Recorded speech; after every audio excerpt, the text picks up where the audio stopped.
ডিম টোস্ট বা French toast এখান থেকে ইন্সপায়ার্ড হয়ে আজকে আমরা এটাকে ডিম টোস্ট হিসাবে চিনি। প্রায় প্রত্যেক চায়ের দোকানেই এই ডিম টোস্ট পাওয়া যায়।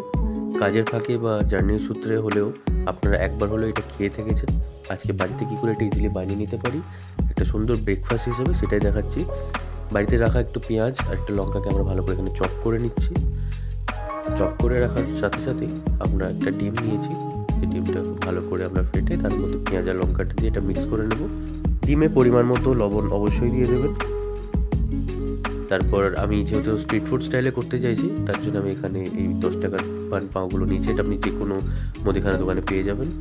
ডিমটা দিয়ে দেওয়ার সাথে সাথে স্লাইস করে রাখা ব্রেডটা দিয়ে দেবো। এটা আপনি নর্মাল ব্রেড দিয়েও করতে পারেন। ব্রেডটাকে উল্টো পাল্টে ভালো করে সেঁকে নিয়ে জাস্ট নামিয়ে স্লাইস করে আমরা সসের সঙ্গে সার্ভ করছি।